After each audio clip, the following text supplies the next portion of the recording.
আল্লাহ রাব্বুল আলামিন নবী মুহাম্মদ মুস্তাফা সাল্লাল্লাহু আলাইহি ওয়াসাল্লামকে উদ্দেশ্য করে বলেন, ও নবী আমার, ইযা জাকাল মুনাফিকুনা ক্বালু নাশহাদু ইন্নাকা লারাসূলুল্লাহ। ও নবী আমার, মুনাফিকরা আপনার কাছে আইসা বলবে, আমরা সাক্ষ্য দিলাম অবশ্যই অবশ্যই আপনি আল্লাহর রাসূল। আল্লাহ রাব্বুল আলামিন তাদের কথাকে প্রতি উত্তরে বলেন, ওয়াল্লাহু ইয়ালামু ইন্নাকা লারাসূলু। আল্লাহ রাব্বুল আলামিন ভালো করেই জানেন নবী আপনি মুহাম্মদের রাসূল, আপনি আল্লাহর পয়গম্বর, আল্লাহর নবী। আল্লাহ রাব্বুল আলামিন এই কথাটা কিন্তু ভালো করেই জানেন। সুতরাং কোন মুনাফিক সাক্ষ্য দিতে হবে না আপনি আল্লাহর রাসূল। আল্লাহ রাব্বুল আলামিন আয়াতের শেষ অংশে বলেন, ওয়াল্লাহু ইয়াশহাদু ইন্নাল মুনাফিকিনা লাকাযিবুন। আল্লাহ রাব্বুল আলামিন আয়াতের শেষ অংশে বলেন, আমি আল্লাহ রাব্বুল আলামিন নিজেই সাক্ষ্য দিতেছি, আল্লাহু ইয়াশহাদু ইন্নাল মুনাফিকিনা লাকাযিবুন। নিশ্চয় মুনাফিকরা অবশ্যই অবশ্যই মিথ্যাবাদী। বলেন না নাউযুবিল্লাহ। এই সূরাটা নাজিল হওয়ার একটা প্রেক্ষাপট আছে। কোরআনে কারীমের কোন আয়াত বা কোন সূরা যখন নাজিল হয়, কোন একটা ঘটনার পরিপ্রেক্ষিতে নাজিল হয়, যে ঘটনাটাকে আরবি ভাষায় বলা হয় শানে নুজুল, মানে সূরাটা অবতীর্ণ হওয়ার প্রেক্ষাপট। তো আমরা যদি সূরা মুনাফিকুনের প্রেক্ষাপটটা বুঝি, সূরা মুনাফিক অবতীর্ণ হওয়ার প্রেক্ষাপটটা বুঝলে আমরা বুঝবো যে মুনাফিকরা কত বড় ডেঞ্জারাস, মুনাফিকরা কত বড় মারাত্মক জিনিস। ঘটনাটা হচ্ছে ৫ম হিজরিতে রাসূল সাল্লাল্লাহু আলাইহি ওয়াসাল্লাম মক্কা থেকে মদিনায় যাওয়ার ৫ বছর পরে বনু মুস্তালিকার একটা যুদ্ধ হয়। ওই বনু মুস্তালিকা যুদ্ধের মধ্যে আল্লাহ রাসূল সাল্লাল্লাহু আলাইহি ওয়াসাল্লাম এবং সাহাবায়ে কেরাম বিজয় অর্জন করে ফিরে আসতেছিলেন। শানে নুজুলটা ভালো করে বুঝবেন, তাহলে মুনাফিকদের পরিচয়টা আপনাদের সামনে ফুটে উঠবে, ক্লিয়ার হবে। ৫ম হিজরিতে রাসূল সাল্লাল্লাহু আলাইহি ওয়াসাল্লামের সাথে একটা যুদ্ধ সংগঠিত হয় কাফেরদের, যে যুদ্ধের নাম হচ্ছে বনু মুস্তালিকার যুদ্ধ।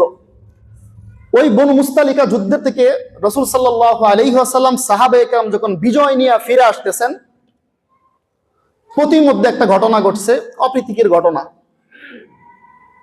যে দুইজন সাহাবী, একজন সাহাবী হচ্ছে আনসারী সাহাবী, আরেকজন হচ্ছে মুজাহির সাহাবী। মুজাহির সাহাবী বলা হয় যারা রাসূল সাল্লাল্লাহু আলাইহি ওয়াসাল্লামের সাথে মক্কা থেকে মদিনায় হিজরত করে গিয়েছিল, এবং আনসারী সাহাবা বলা হয় যারা মদিনায় ছিল, মক্কা থেকে যারা আসছে তাদেরকে সহযোগিতা যারা করেছিল, এদেরকে আনসারী সাহাবী বলা হয়। তো যুদ্ধ থেকে ফেরার পথে প্রতিমধ্যে একজন আনসারী সাহাবী আর একজন মুজাহির সাহাবীর মধ্যে কথা কাটাকাটি হয়।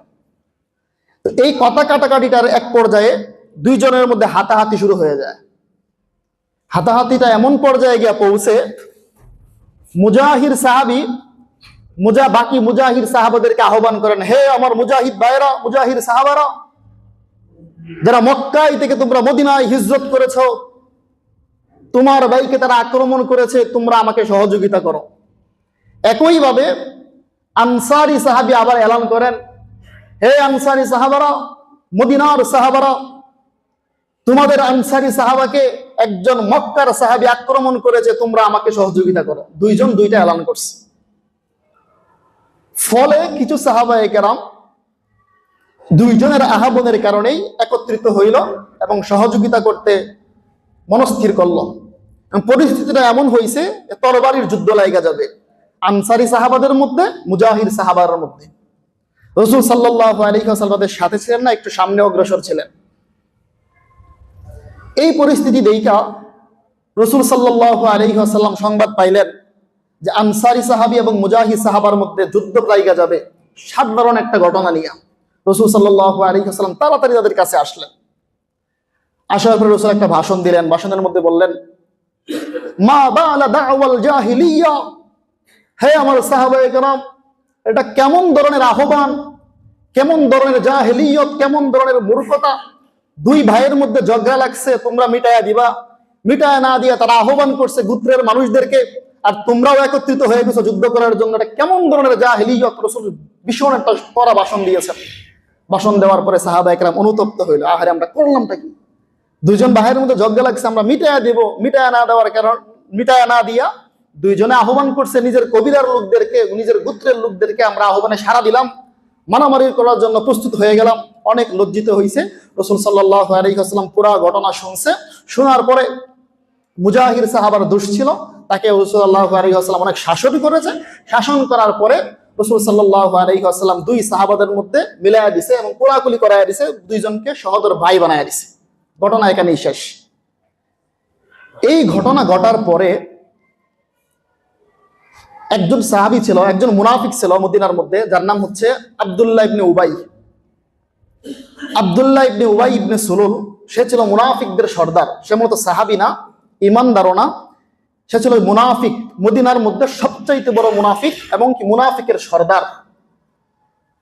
মুসলমানদের মধ্যে যত দ্বন্দ্ব লাগানোর সে ছিল এক নম্বর কারিগর।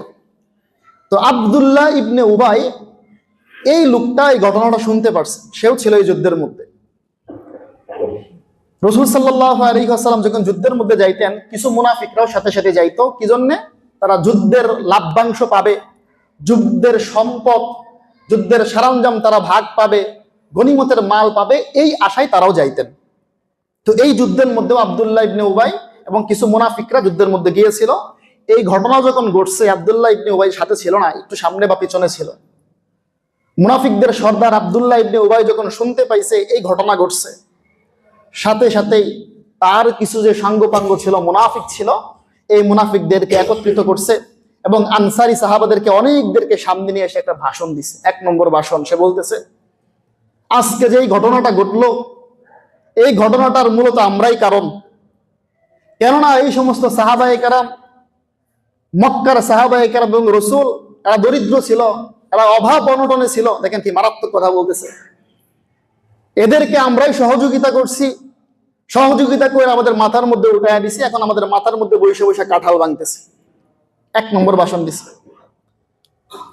দুই নম্বর ভাষণ দিল আব্দুল্লাহ ইবনে উবাই, মুনাফিকদের সর্দার, যে ওয়াল্লাহি, আল্লাহর কসম খেলে আমি বলতেছি, এখনই যদি আমরা কোনো ব্যবস্থা গ্রহণ না করি, সুদূর ভবিষ্যতে এরা আমাদের উপর নেতৃত্ব গ্রহণ করবে, এরা আমাদেরকে গোলাম বানায় ফেলবে। তিন নম্বর সে ভাষণ দিল, আমরা সবাই মনস্থির করলাম, আমরা যখন মদিনায় যাব, এই সমস্ত দুর্বল সাহাবাদেরকে, মানে মক্কার সমস্ত সাহাবাদেরকে উদ্দেশ্য করে, রাসূলকে উদ্দেশ্য করে, এই দুর্বলদেরকে, এই হতভাগাদেরকে আমাদের মদিনা থেকে বের করে দিব। বলেন না নাউজুবিল্লাহ। মানে সে বলতেছে সুবর্ণ সুযোগ হিসেবে মুসলমানদের মধ্যে উস্কায়া দিতেছে, আমরা মদিনায় গিয়া নবী মুহাম্মদকে এবং তার যে সাথী যারা ছিল মক্কা থেকে আসছে, এরা দুর্বল, এরা অসহায়, এরা অভাব অনটনী, এদেরকে সকলকে আমরা মদিনা থেকে ঘাড় ধরে বের করে দিব। বলেন না নাউজুবিল্লাহ। এই জায়গার মধ্যে সবাই ছিল মুনাফিক, শুধু একজন সাহাবী যায়েদ ইবনে আরকাম রাদিয়াল্লাহু তাআলা আনহু, তিনি ওই জায়গার মধ্যে বসা ছিলেন। ঘটনাক্রমে ওই সাহাবী ছিল যায়েদ ইবনে আরকাম রাদিয়াল্লাহু তাআলা আনহু, ছিলেন ছোট্ট মানুষ, 12-13 বছর বয়সের একটা বালক। ওই 12-13 বছরের একটা বালক এই ভাষণ যখন শুনলেন, সাথে সাথে লাফ দিয়ে দাঁড়ায় গেছেন।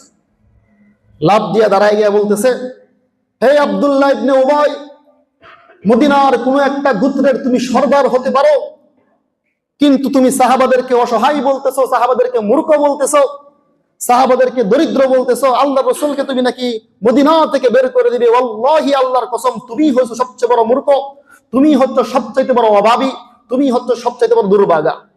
এটা চিল্লান দিয়া ছোট্ট মানুষ বলছে। আব্দুল্লাহ ইবনে উবাই দেখলেন সর্বনাশ, এই কথা যদি রাসূলের কাছে গিয়া বলে আমাদের সবাইকে হত্যা করবে। তিনি সাথে সাথে একটা মুস্কি হাসি দিলেন, হাসি দিয়ে বলেন, আরে বাচ্চা মানুষ, আরে বৎস, আমি তো এটা মজার ছলে বলছি, এটা মস্কারা করলাম আর কি, আর কিছুই না। সাহাবী যায়েদ ইবনে আরকাম রাদিয়াল্লাহু তাআলা আনহু সাথে সাথেই রাসূল সাল্লাল্লাহু আলাইহি ওয়াসাল্লামের কাছে চলে যায়। এমন অবস্থায় রাসূল সাল্লাল্লাহু আলাইহি ওয়াসাল্লাম মদিনার মধ্যে আসছে। মদিনার মধ্যে আসার পরে কাফেলা শেষ, সফর শেষ। রাসূল সাল্লাল্লাহু আলাইহি ওয়াসাল্লামের সামনে গিয়া পুরো ডিটেইলস ঘটনা গিয়ে বলছে, ইয়া রাসূলুল্লাহ, এই মুস্তালিক, বনু মুস্তালিকের যুদ্ধে তখন ফিরে আসতেছিলাম, রাস্তার মধ্যে একটা অপ্রীতিকর ঘটনা ঘটছে। এই ঘটনাকে উস্কে দেওয়ার জন্য মদিনার বিখ্যাত মানুষ আব্দুল্লাহ ইবনে উবাই আরো কিছু সাহাবাদেরকে এই ভাষণ দিয়েছে। তারা বলেছে তারাই নাকি আপনাদেরকে খাওয়াইতেছে, পালতেছে, আপনারা অসহায়, এবং তারা নাকি মদিনায় আসার পরে আপনাকে ঘাড় ধরে বের করে দিবে। বলেন না নাউজুবিল্লাহ। রাসূল সাল্লাল্লাহু আলাইহি ওয়াসাল্লাম এটা শোনার পরে চেহারাটা মলিন হয়ে গেছে। সাথে ছিল আবু বকর সাথে ছিল হযরত উমর রাদিয়াল্লাহু তাআলা আনহু। উমর রাদিয়াল্লাহু তাআলা আনহু এই ঘটনা শোনার পরে সাথে সাথে তিনি লাফ দিয়ে দাঁড়ায় গেছে, ইয়া রাসূলুল্লাহ, আপনি এই মুহূর্তে আমাকে অনুমতি দেন, আব্দুল্লাহ ইবনে উবাইয়ের মাথাটা কেটে আমি আপনার পায়ের নিচে এই মুহূর্তে নিয়ে আসবো। রাসূল সাল্লাল্লাহু আলাইহি ওয়াসাল্লাম চুপ রইলেন। ওই আব্দুল্লাহ ইবনে উবাই যে মুনাফিকের সর্দার, তার একটা সন্তান ছিল, যে সন্তানটা পাক্কা ইমানদার, তিনার নামও ছিল আব্দুল্লাহ, মানে আব্দুল্লাহর সন্তান আব্দুল্লাহ। আগে যুগের মানুষগুলা আব্দুল্লাহ ইবনে আব্দুল্লাহ আব্দুল্লাহ মানে আব্দুল্লাহ রাখতো, বাবার নামও আব্দুল্লাহ, ছেলের নামও আব্দুল্লাহ, দাদার নামও আব্দুল্লাহ, এরকম ভাবে নাম রাখতো আর কি। তো আব্দুল্লাহ ইবনে উবাই মুনাফিকের সর্দার, তার একটা ছেলের নাম ছিল আব্দুল্লাহ, মানে আব্দুল্লাহর বেটা আব্দুল্লাহ। আব্দুল্লাহ রাদিয়াল্লাহু তাআলা আনহু এই ঘটনা শোনার পরে রাসূল সাল্লাল্লাহু আলাইহি ওয়াসাল্লামের সামনে তরবারি ফাঁক মুক্ত করে দাঁড়ায় গেছে, ইয়া রাসূলুল্লাহ, ওয়াল্লাহি আল্লাহর কসম, যায়েদ ইবনে আরকাম ছোট্ট সাহাবা যেই কথা বলেছে আমার বাবার বিরুদ্ধে, যদি আপনি এটাকে সত্য মনে করেন এই মুহূর্তে আমাকে আদেশ দেন, আমি আমার পিতার কল্লাটা কেটে এনে আপনার পায়ের নিচে রেখে দিব। বলেন না সুবহানাল্লাহ।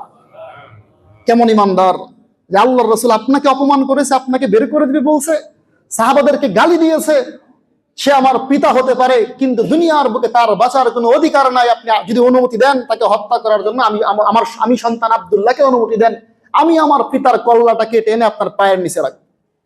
রাসূল সাল্লাল্লাহু আলাইহি ওয়াসাল্লাম বললেন, হত্যা করার প্রয়োজন নাই, শান্ত হও, দেখতেছি পরিস্থিতি কি হয়।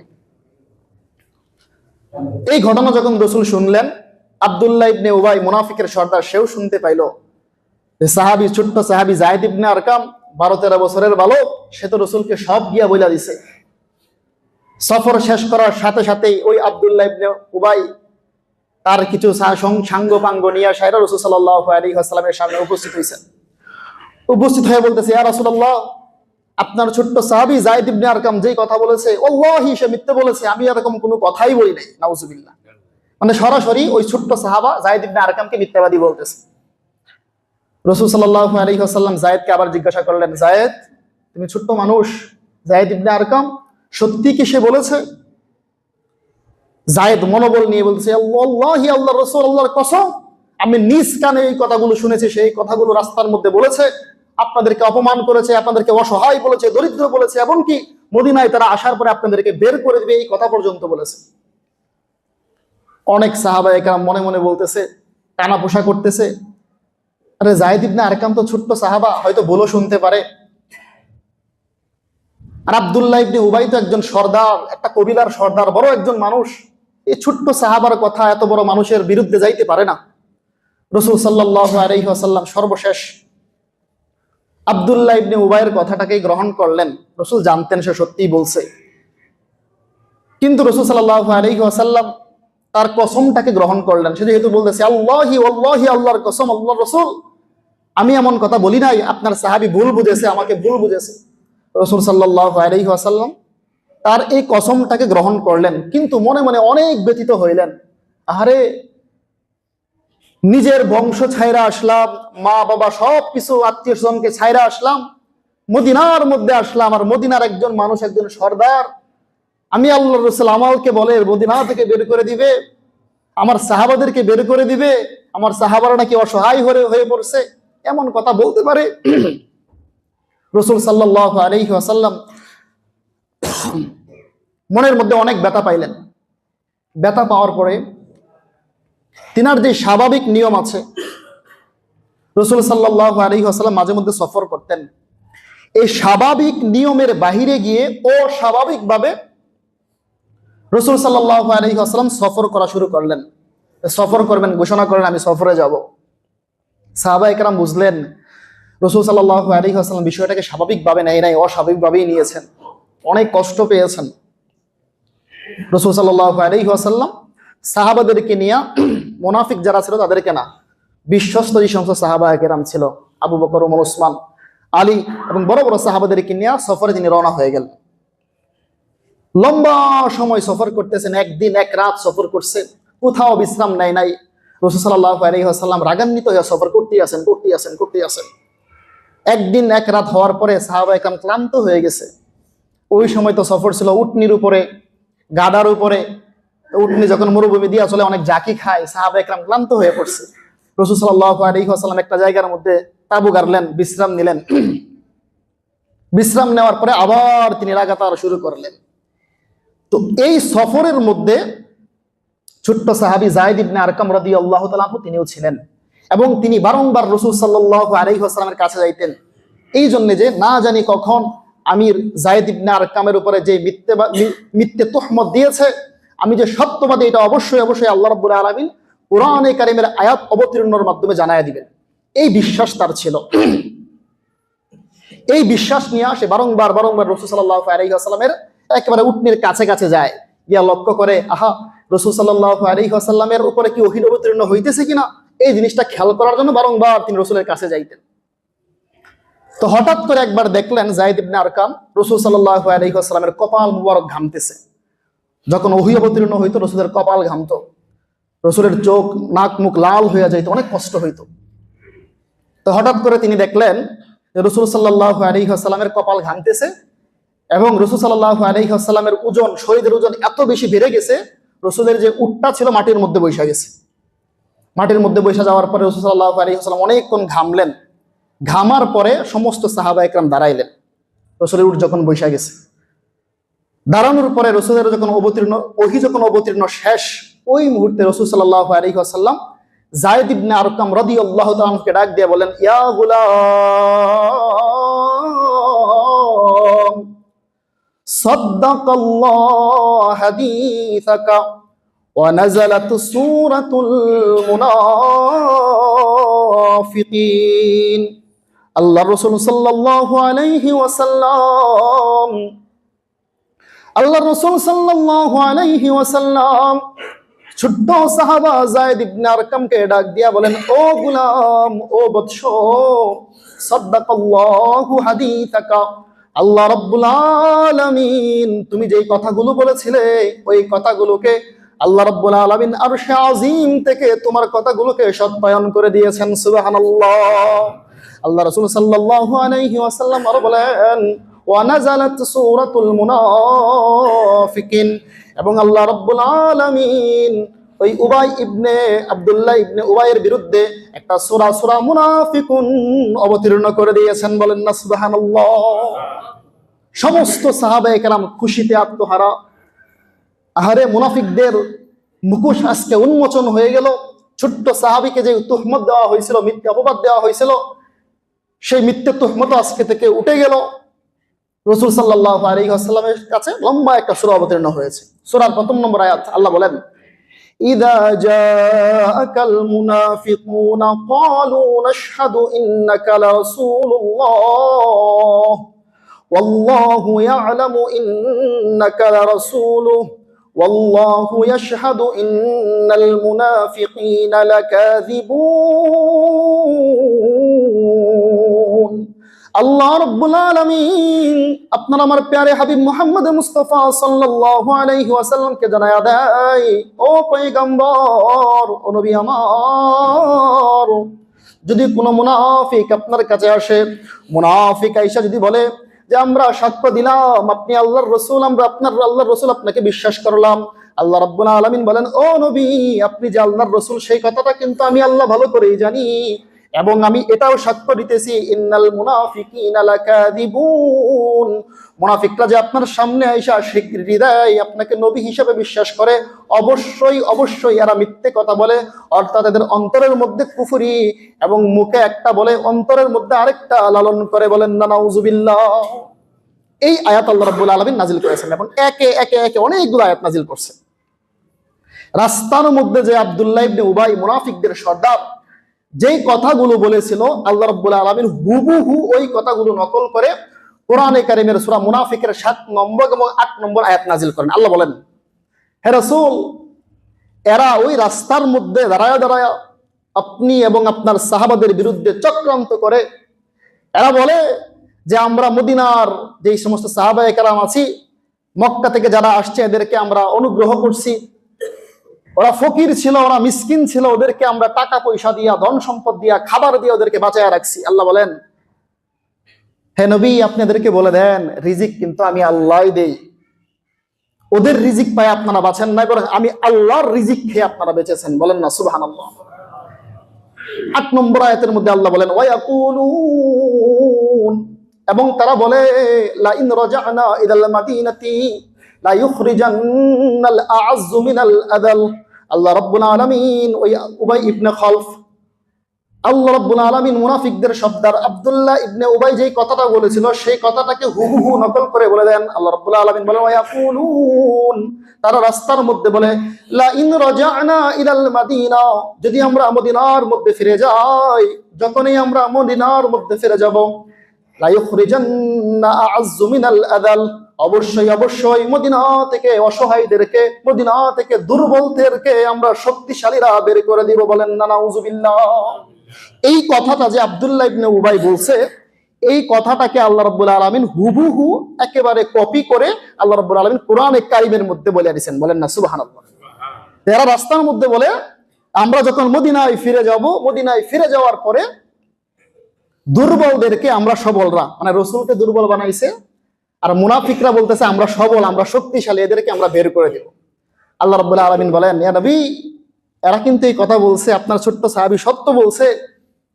এবং এটাও জেনে রাখেন ওয়ালিল্লাহি ইজ্জা, সমস্ত সম্মানের অধিপতি, সমস্ত সম্মানের অধিপতি এবং সম্মানের অধিপতি একমাত্র আল্লাহ, ওয়ালি রাসূল এবং রাসূল, ওয়ালিল মুমিনিন এবং সমস্ত যারা মুসলমান এরাই হচ্ছে সম্মানের অধিকারী। এরা কোনোদিন দুর্বল নয়, এরা কোনোদিন অভাবী নয়, এরা লাঞ্ছিত অবদারিত নয়, এরা লাঞ্ছিত নয়। এবং আয়াতের শেষ অংশে আল্লাহ রাব্বুল আলামিন বলেন ওয়ালাকিন্নাল মুনাফিকিনা লা ইয়ালামুন, কিন্তু মুনাফিকরা এটা জানে না। মুনাফিকরা মনে করে মুনাফিকরাই সম্মানী আর সাহাবায়ে কেরাম অসম্মানী, কিন্তু না না, আমি আল্লাহ রাব্বুল আলামিন বলে দিলাম একমাত্র সম্মানী হচ্ছে আল্লাহ, সম্মানিত হচ্ছে রাসূল, সম্মানী হচ্ছে সমস্ত মুসলমানগণ। বলেন না সুবহানাল্লাহ। এই আয়াত অবতীর্ণ রাসূল সাল্লাল্লাহু আলাইহি ওয়াসাল্লাম সফর এই রাস্তার মধ্যেই সমাপ্ত করলেন। সমাপ্ত করার পরে সমস্ত সাহাবায়ে কেরামকে নিয়ে আবার মদিনার মধ্যে ফিরে আসলেন। মদিনায় ফিরে আসার পরে ওই যে আব্দুল্লাহ ইবনে উবাই মুনাফিকদের সর্দার, তার একজন সন্তান ছিল আব্দুল্লাহ, মুসলমান। ওই আব্দুল্লাহ মদিনার রাস্তার মধ্যে গিয়ে দাঁড়ায় রয়েছে। মদিনার রাস্তার মধ্যে দাঁড়ায় থাইকা বাবার অপেক্ষা করতেছে যে আমার পিতা আব্দুল্লাহ ইবনে উবাই আল্লাহর রাসূলকে বলে তিনি নাকি অভাবী, তিনি নাকি দুর্বল। আচ্ছা, এই কথার ব্যাখ্যা যতক্ষণ পর্যন্ত না শুনবো মদিনার মধ্যে আমার পিতাকে ঢুকতেই দিব না।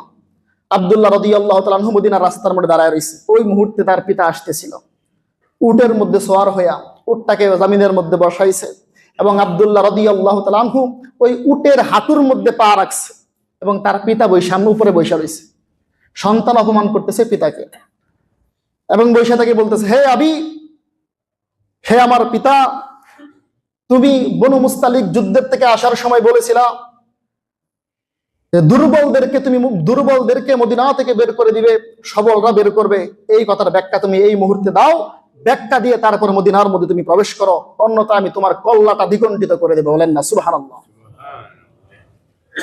এই ঘটনা যখন ঘটছে, সন্তান পিতার উটের হাঁটুর মধ্যে পা দিয়ে আটকায় রাখছে। মদিনার মধ্যে সমালোচনার ঝড় বয়ে যাইতেছে যে আব্দুল্লাহ তার পিতাকে এভাবে অপমান করতেছে। রাসূল সাল্লাল্লাহু আলাইহি ওয়াসাল্লাম সংবাদ পাইলেন এবং আব্দুল্লাহকে খবর পাঠাইলেন, হে আব্দুল্লাহ, তোমার পিতাকে তুমি মদিনায় ঢুকতে দাও, সে আসুক। মদিনায় ঢুকছে। রাসূল সাল্লাল্লাহু আলাইহি ওয়াসাল্লাম চাইলে তাকে হত্যা করতে পারতেন, কিন্তু হত্যা এজন্য করেন নাই। রাসূল সাল্লাল্লাহু আলাইহি ওয়াসাল্লাম যদি ওই মুহূর্তে হত্যা করতেন, গোটা পৃথিবীর মধ্যে ছড়ায়া যাইতো নবী মুহাম্মদ তার সাথীদের কি হত্যা করছে। তার সাথীরা একটু ভুল করতেই পারে, এই সাথীদেরকে তারা হত্যা করছে, মুহাম্মদ কখনো দরদি মানুষ হতে পারে না, এই বিষয়টা গোটা পৃথিবীতে ছড়ায়া যাবে দেখে রাসূল সাল্লাল্লাহু আলাইহি ওয়াসাল্লাম তাকে হত্যা করেন নাই, এভাবেই ছাইরা দিয়েছেন। কিছুদিন পরে সে অসুস্থতায় ভুগতেছে।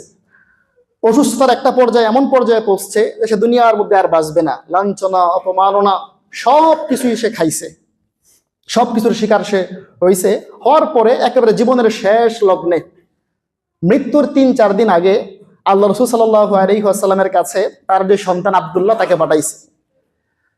মুনাফিকদের সর্দার আব্দুল্লাহ ইবনে উবাই কি বলতেছে, যাও তুমি রাসূলকে গিয়ে বলো রাসূলের একটা জুব্বা, একটা কুর্তা যেন আমাকে দেয়, এই জুব্বাটা দিয়া সাইরা আমাকে যেন কাফনের কাপড় করায়া জমিনের মধ্যে, কবরের মধ্যে দাফন করানো হয়।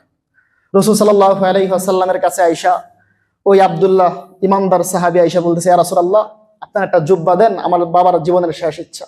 রাসূল সাল্লাল্লাহু আলাইহি ওয়াসাল্লাম একটা জুব্বা দিয়ে দিয়েছেন। তো যেই ব্যক্তির ঈমানই নাই সেই ব্যক্তিকে রাসূলের জুব্বা দিয়ে কোনো কাজ হবে? ঈমান যদি থাকতো অবশ্যই কাজ হইতো। তার ঈমানই নাই। আল্লাহ রাব্বুল আলামিন বলে দিয়েছেন, এর ঈমানই নাই, এদের কোনো ঈমানই নাই, এদের অন্তরের মধ্যে একটা, মুখের মধ্যে প্রকাশ করে আরেকটা। রাসূল সাল্লাল্লাহু আলাইহি ওয়াসাল্লাম জুব্বা দিয়েছেন। জুব্বা দেওয়ার পরে কিছুদিন পরে সে ইন্তেকাল করছে, 3 দিন বা 4 দিন পরে। ইন্তেকাল করার পরে মদিনার মধ্যে যেই সমস্ত সাহাবায়ে কেরাম ছিল, তার অনুসারী আব্দুল্লাহ ইবনে উবাই মুনাফিক, তার যে অনুসারী কিছু মুনাফিক ছিল, ওরা রাসূল সাল্লাল্লাহু আলাইহি ওয়াসাল্লামকে বারংবার রিকোয়েস্ট করতেছে, ইয়া রাসূলুল্লাহ, সে ভুল করছে, আপনি জানাজাটা পড়েন, জানাজা পড়লে হয়তোবা সে মাপ পেয়ে যাবে। জানাজা মানে হচ্ছে একটা দোয়া, আল্লাহ রাসূল সাল্লাল্লাহু আলাইহি ওয়াসাল্লাম যার জন্য দোয়া করবেন সে অবশ্যই সে মাপ পেয়ে যাবে। তো রাসূল সাল্লাল্লাহু আলাইহি ওয়াসাল্লাম জানাজা পড়ানোর জন্য ওই সমস্ত সাহাবাদের রিকোয়েস্টের কারণে, অনুরোধের কারণে তিনি জানাজা পড়ানোর জন্য দাঁড়াইলেন। ওই মুহূর্তে সূরা তাওবা অবতীর্ণ হয় নাই। যখন রাসূল সাল্লাল্লাহু আলাইহি ওয়াসাল্লাম জানাজার মধ্যে দাঁড়াইছেন, নামাজ পড়বেন, শুরু করেন নাই, ওই মুহূর্তে আল্লাহ রাব্বুল আলামিন আরশে আজিম থেকে সূরা তাওবার 84 নম্বর আয়াত অবতীর্ণ করেন। আল্লাহ রাব্বুল আলামিন রাসূল সাল্লাল্লাহু আলাইহি ওয়াসাল্লামকে উদ্দেশ্য করে বলেন, ইয়া রাসূল, হে রাসূল, লা তুসাল্লি আলা আহাদিন মিনকুম মাতা আবাদা। হে রাসূল, পশ্চিম কালেও কখনোই না, এটা কখনোই করতে পারবেন না, কোন মুনাফিক যদি ইন্তেকাল করে তার জানাজার নামাজ আপনি কখনোই পড়াইতে পারবেন না। আল্লাহ রাব্বুল আলামিন আরো বলেন, ওয়ালা তাকুম আলা কবরিহি, এবং তাদের কবরের পাশে গিয়া কোনোদিন দোয়া করতে পারবেন না। আপনি 1000 বার যদি দোয়া করেন তাদের কারণে, আমি আল্লাহ রাব্বুল আলামিন তাদের পক্ষ থেকে দোয়া কখনোই কবুল করব না। বলেন না সুবহানাল্লাহ।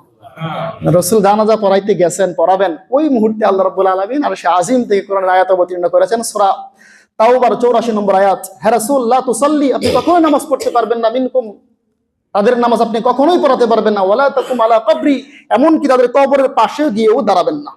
তাহলে মুনাফিকরা কতটুকু ডেঞ্জারাস। তো আমরা শুরুতেই বলেছিলাম, মুনাফিক বলা হয় কাকে?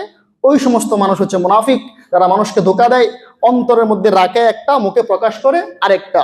মুনাফিককে আমরা 2 ভাগে বিভক্ত করেছিলাম। এক নম্বর হচ্ছে মুনাফিকে কুবরা, আরেকটা হচ্ছে মুনাফিকে সুগরা। মুনাফিকে কুবরা বলা হয় সরাসরি এরা কাফের, কিন্তু মানুষদেরকে ধোঁকা দেওয়ার জন্য মুসলমানদের সাথে মিশে এবং মুসলমানদের বড় বড় ধরনের ক্ষতি করে ফেলে। বলে না নাউজুবিল্লাহ।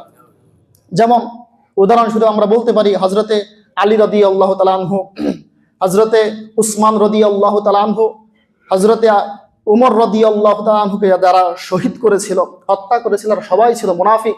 আব্দুল্লাহ ইবনে সাবা, সেও ছিল আরো বড় এক ধরনের মুনাফিক।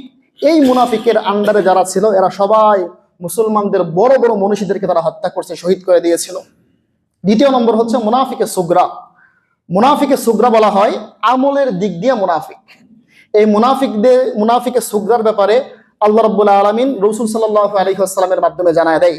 নবী সাল্লাল্লাহু আলাইহি ওয়াসাল্লাম হাদিসে পাকের মধ্যে বলেন, হাদিসটা আসছে বুখারী শরীফের মধ্যে, বুখারী শরীফের 33 নম্বর হাদিস। রাসূল বলেন, অকাল রাসূলুল্লাহ সাল্লাল্লাহু আলাইহি ওয়াসাল্লাম, আয়াতুল মুনাফিকিনা সালাস, মুনাফিকদের আলামত হচ্ছে 3টা। মুনাফিকদের আলামত মানে ছোট্ট মুনাফিক, আমলগত মুনাফিক। মুনাফিকদের আলামত ছোট্ট মুনাফিক, আমলগত মুনাফিকদের আলামত হচ্ছে 3টা। এরা 3টা কাজ করবে। 1 নম্বর, ইদা হাদ্দাসা কাযাবা ওয়া ইদা ওয়াআদা আখলাফা ওয়া ইদা উতুমিনা খানা। রাসূল বলেন, 1 নম্বর, এরা যখন কথা বলবে, কথায় কথায় মিথ্যে কথা বলবে, কথায় কথায় মিথ্যে কথা বলবে। 2 নম্বর, এরা যখন মানুষকে ওয়াদা দিবে, আখলাফা, ওয়াদার খেলাফ করবে। উদাহরণস্বরূপ, একজন মানুষ দেখবেন, অনেক এরকম মানুষ আছে যে অমুক দিন তোমার সাথে দেখা করব, অমুক দিন অমুক তারিখ তোমার টাকাটা পরিশোধ করে দিব। আদর্শে কোনোদিন এই তারিখকে রক্ষা করে না। অমুক দিন আমি অমুক কাজটা করে দিব, এমন তারিখ বহু চলে যায় কিন্তু সেই কাজটা করে না। অর্থাৎ ওয়াদা করছে, ওয়াদার খেলাফ করে। এটা হচ্ছে মুনাফিকের আলামত, 2 নম্বর আলামত। 3 নম্বর হচ্ছে ওয়াইদা উতুমিনা খানা, যদি কোনো আমানত দেওয়া হয় ওই আমানতের খেয়ানত করে। অর্থাৎ আপনি একটা মানুষকে একটা কথা না আমানত বললেন যে ভাই আমি আপনার সাথে একটা পরামর্শ করলাম, আমার জীবনে আমার ফ্যামিলিতে এই কাজটা হইতেছে, একটা পরামর্শ চাই, তবে এই ঘটনাটা বা এই কথাটা কিন্তু আপনার কাছে আমানত রাখলাম, সাবধান, আপনি কাউকে বলবেন না। ওই ব্যক্তিটাই কিছুক্ষণ পরে গিয়ে আর 10 জন মানুষের সাথে বইলা বেড়ায় যে ভাই অমুক ব্যক্তির কিন্তু অমুক ঘটনা ঘটছে, আপনি আমানতের খেয়ানত করলেন। অথবা আপনার কাছে একটা জিনিস রাখছে, ভাই আমার স্বর্ণের হারটা আমি আপনার কাছে রাখলাম, আমার ঘরের মধ্যে রিস্ক আছে, ডাকাতি হইতে পারে, চুরি হইতে পারে, আপনার কাছে রাখলাম। 1 বছর পরে গেছেন, যে আপনি তো আমার কাছে কোনো হারেই রাখেন নাই, আমানতের খেয়ানত করবো। 4 নম্বর আরেকটা আছে, বুখারী শরীফের হাদিস 34 নম্বর হাদিস। ওই হাদিসের মধ্যে রাসূল সাল্লাল্লাহু আলাইহি ওয়াসাল্লাম মুনাফিকের আরেকটা শব্দ ব্যবহার করেন, ওয়াইদা খাসামা ফাজারা, অর্থাৎ মুনাফিকের 4th নম্বর আলামত হচ্ছে যখন মানুষের সাথে একটু কথা কাটাকাটি হবে, কথায় কথায় গালি দিবে, কথায় কথায় গালি দিবে। এই 4টা আলামত হচ্ছে মুনাফিকের সুগরার আলামত। অর্থাৎ 1 নম্বর, কথা বললেই মিথ্যে কথা বলে, অযথা মিথ্যে কথা বলে, মিথ্যার কোনো প্রয়োজনই নাই। 2 নম্বর, ওয়াদা করলে ওয়াদার খেলাফ করে। 3 নম্বর, কিছু আমানত রাখলে আমানতের খেয়ানত করে। 4 নম্বর, যখন মানুষের সাথে কথা কাটাকাটি হয়, কথায় কথায় গালাগালিজ করে। আল্লাহ রাব্বুল আলামিন এই সমস্ত মুনাফিকের আলামত থেকে আমাদের সকলকে হেফাজত করুন। সকলে বলে আমিন। ওয়া আখিরি দাওয়ানা আনিল হামদুলিল্লাহি রাব্বিল আলামিন। যারা সুন্নাত পড়ে নাই, সুন্নাত পড়ে নেই।